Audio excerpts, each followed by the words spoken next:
Ryan Stevens from Gametrailers here. Today we put up our The Last of Us review where we evaluated the single player campaign. This is a little different from what we usually do. We didn't have enough time with the multiplayer, and we had severe footage restrictions from what we could show, where we couldn't put together a full-length review that we're used to doing. There's not a number on this yet. We only put down a number once. And that's going to come down once we have more time with the multiplayer and some of the restrictions lift. But for now, I just want to share with you guys that this is a fantastic game. It's Naughty Dog's best that they've done so far, and that's taking into account the body of work they've done with Uncharted. This is a game that's on the short list for games that we'll be talking about from years from now. And there may not be a number right now, but I just want to give it the highest accolades that I can.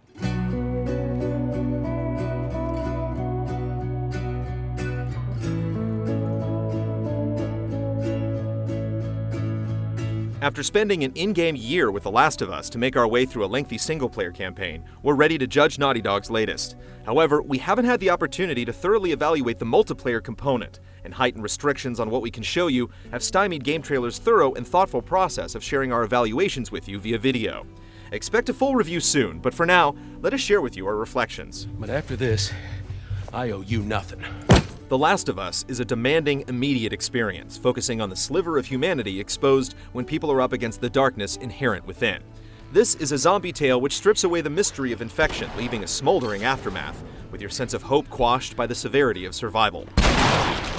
As Joel, a 20-year veteran of the end of the world, you'll trek through miles of treacherous terrain from Boston to the beyond with the young Ellie in tow, your story mixed up with a rotating cast of friends, freaks, and castaways.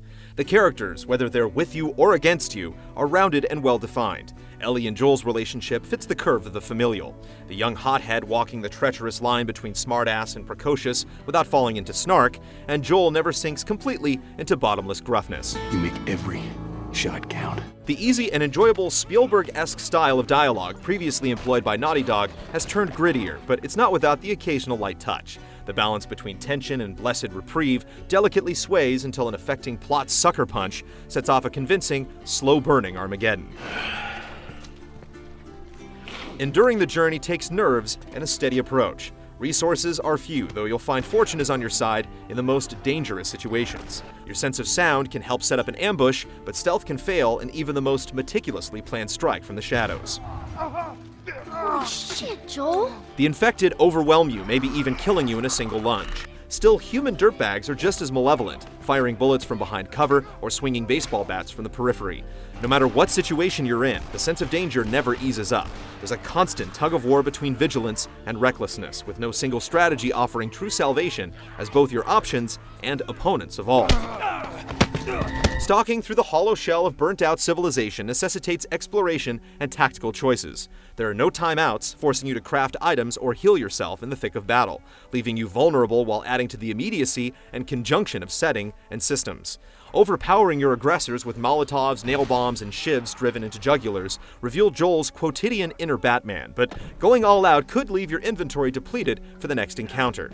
The game's ecosystem is a constant, narrow vibrato between empowerment and disadvantage. As familiar dangers are woven into new arrangements, your choices in improving your equipment and skill let Joel maintain a slight but ever-increasing edge. It's exhilarating and absorbing, but mechanical imperfections reveal themselves when the game can't keep up, when the actors on stage seem to lose their direction. Bare-knuckle fistfights feel increasingly unnatural if a fight against a horde runs too long, and despite so many nods to realism and verisimilitude, you'll find that fallen foes are hesitant to part with their most useful belongings. At over 15 hours and with the new Game Plus, we recommend The Last of Us with the highest accolades, not as a trailblazer, but as a game that treats its story and your actions with seriousness. It achieves meaning without unspooling the tension and excitement of fighting for your life, for Ellie's life, for us. I was never a big fan of these things.